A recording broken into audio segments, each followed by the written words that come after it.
What is God?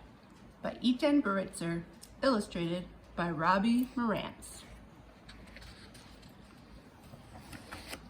What is God? You okay? What is God? You are asking a very, very big question.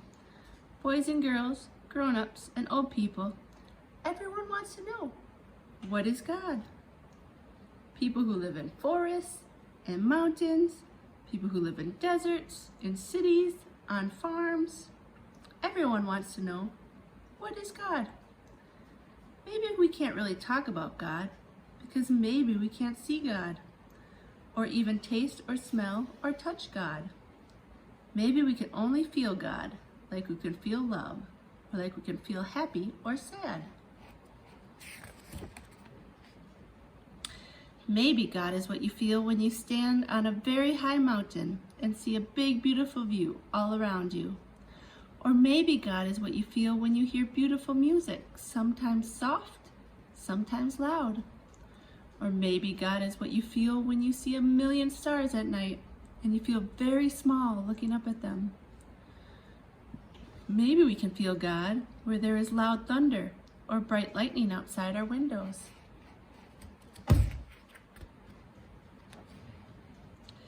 Long ago, people thought that the sun was God, like a very strong and great light that shines through and around everything. But now we know that the sun is just one star, and really just one small star in a big universe filled with millions of stars. A universe is everything. A universe is everything you can see when you look up at the stars at night.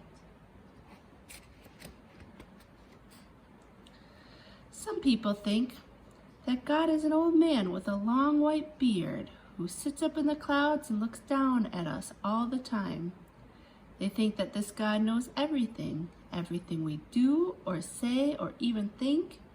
And when some people talk about this God, they look up at the clouds toward him. Sometimes this God is a nice old man, but sometimes this God is an angry old man.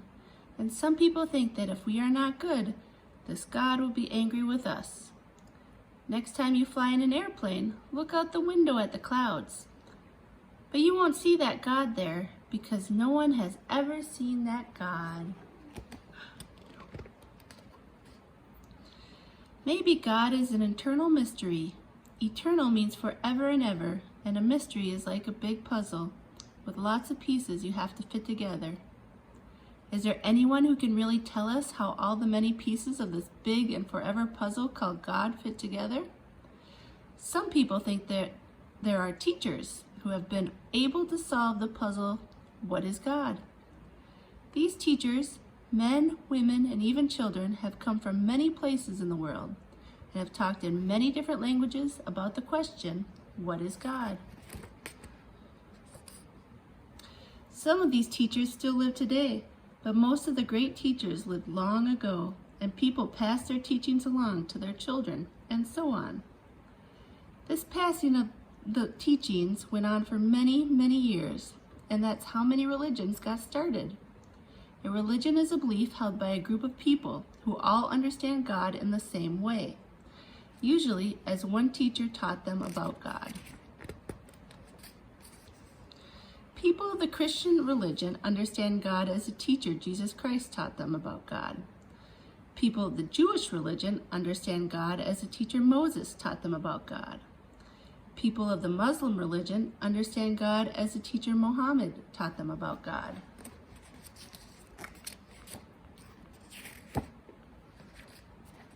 People of the Buddhist religion understand God as a teacher Buddha taught them about God. And there are many, many more teachers who have taught many, many different people many, many different things about God.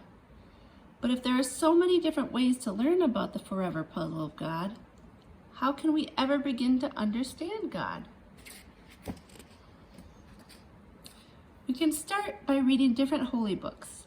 Most religions have a holy book in which someone wrote down what their teacher taught about God. People of the Christian religion read a holy book called the Bible. People of the Muslim religion read a holy book called the Quran. People of the Jewish religion read a holy book called the Torah. Buddhists read the sutras, while Hindu people read the Vedas. You see, every religion is different, and people of every religion understand God in their own different way. Sometimes people of one religion want everyone to know what is God in the same way that they understand God. Sometimes people of one religion don't like people of another religion just because their religion is different, or they don't understand the other religion. And sometimes people of one religion start fights with people of another religion because they don't understand that most religions are almost the same. How are most religions almost the same? Most religions teach that you should be good to other people just like you would want other people to be good to you.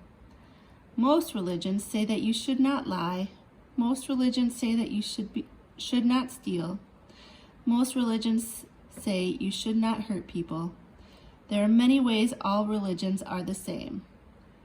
If everyone thought about all the ways in which all the different religions are the same, maybe people wouldn't have so many fights about all the different answers to the question, what is God?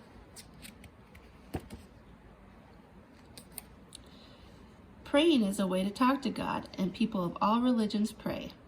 When people pray, they try to talk to God from very deep in their hearts about something that is very important to them.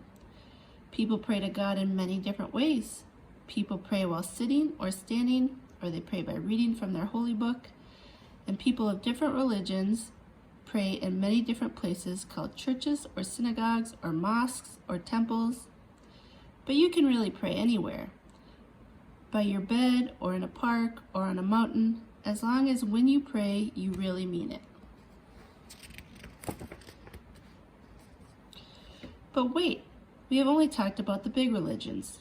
There are many people who believe that there are many gods, not just one God. And there are some places in the world where you are not allowed to talk about God, and where there are no places allowed to even pray to God. But in our country, we believe that everybody can pray according to his or her religion, and everyone is allowed to ask, what is God? There are many ways to talk about God. Does that mean that everything that everybody ever says about God is right? Does that mean that God is everything? Yes, God is everything, great and small. God is everything, far away and near. God is everything, bright and dark, and God is everything in between. If everything is God, God is the last leaf on a tree. If everything is God, God is an elephant crashing through the jungle. If everything is God, then God is the hot wind in the desert, and God is the freezing snow in the winter, and God is the big yellow moon. If everything is God, then I am God, you are God, all of us are God. So when we pray to God, when people of all religions pray to God, we are really praying for that feeling which connects all of us. When we pray to God, we are praying for that feeling of love to come to us and to everyone we know, maybe even to all those people we don't know, so that we can all be happy together or apart. And if you really want to pray to God, you can just close your eyes anywhere and think about that feeling of God that makes you part of everything and everybody. If you can feel that feeling of God and everybody else can feel that feeling of God, then we can all become friends together and we can really understand what is God. So if you really want to feel God, you can close your eyes now and listen to your breath go slowly in and out, and think how you are connected to everything, even if you are not touching everything. Try to feel how you are connected to your dad and how you are a part of your mom. Try to feel how you are part of your whole family, like your brother or sister, your grandparents, your aunt or uncles, cousins, even your friends. And try to feel how all of those people are part of a whole bigger family, and how all the families of the world, even those we can't see or touch, are really a part of you and your family. And if you can start to feel God like that, then maybe you will soon feel the whole answer to that very, very big question that everyone asks. What is God?